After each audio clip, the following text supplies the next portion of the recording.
Hi friends, எல்லோரும் எப்படி இருக்கீங்க? கண்டிப்பாக நல்லா இருப்பீங்கன்னு நம்புகிறேன். இந்த வீடியோ பார்த்திங்கன்னா பொங்கல் செலிப்ரேஷன் அண்ட் ஷாப்பிங் பார்க்க போகிறோம். ஸோ வாங்க வீடியோக்குள்ளே போய் பார்க்கலாம். பொங்கலுக்கு முந்தின நாள் பார்த்திங்கன்னா கிச்சன் செல்ஃப் எல்லாமே இந்த மாதிரி போஸ்டர் கலர் வச்சு சின்னதாக கம்பி கோலம் போட்டு விட்டுருந்தேன். எப்போவுமே சாக்பீஸில் போடுவேன். ஸோ இந்த தடவை கொஞ்சம் யூனிக்காக இருக்கட்டும் அப்படின்னு சொல்லிட்டு பசங்களோட போஸ்டர் கலர் வீட்டில் சும்மா தான் இருந்துச்சு இல்லையா, ஸோ அதை எடுத்து போட்டு விட்டுட்டேன். பார்க்குறதுக்கு அவ்வளோ அழகாக இருந்தது. என்னோடய சைல்ட்ஹுட் பார்த்திங்கன்னா விறகடுப்பில் தான் அம்மா பொங்கல் வைப்பாங்க. ஸோ அதனால் விறகடுப்பு வைக்கிற அந்த இடம் எல்லாமே வந்து இந்த மாதிரி கோலம் போடுவாங்க. கிச்சன் செல்ஃபெல்லாம் அது பார்க்குறதுக்கே நல்லாயிருக்கும். சுண்ணாம்பில் போடுவாங்க. ஸோ அதை ரீக்ரியேட் பண்ணலான்னு சொல்லிட்டு இந்த மாதிரி நான் வந்து போஸ்டர் கலரில் போட்டு விட்டுட்டேன்.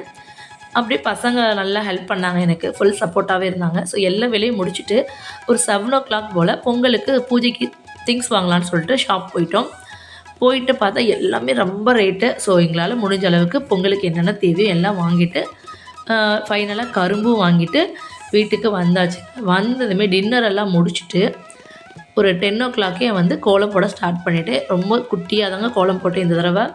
ஏன்னா வந்து நம்ம ஏர்லி மார்னிங் எழுந்திரிச்சு பொங்கல் வைக்கணும் இல்லையா, அதனால் ரொம்ப நேரம் நம்ம டைம் இதில் ஸ்பெண்ட் பண்ண வேண்டாம் அப்படின்னு சொல்லிட்டு ரொம்ப சிம்பிளாக சின்னதாக ஒரு கோலம் போட்டு விட்டுட்டு முடிச்சிட்டேங்க. ஸோ நான் கோலம் போடும்போது தான் என் பசங்க சும்மாவே இல்லை. ஆளுக்கு ஒரு சைடு நாய், பூனை, மாட்டு பொங்கல் வரையணும்னு சொல்லிட்டு ஃபுல்லாக வரைய ஆரம்பிச்சிட்டாங்க. ஃபைனலாக ஒரு 11 o'clock எல்லா வேலையும் முடிச்சுட்டு, சின்ன குழந்தானே அதனால் வேகமாக முடிச்சிட்டோம். ஸோ முடிச்சுட்டு போய் எல்லோரும் படுத்தாச்சு. ஏர்லி மார்னிங் ஒரு 4 o'clock எழுந்திரிச்சு குளிச்சுட்டு பொங்கலுக்கு தேவையான எல்லா திங்ஸும் நான் எடுத்து வச்சுட்டு பொங்கல் வைக்கலாம் அப்படின்னு சொல்லிட்டு ரெடி ஆகிட்டேன்.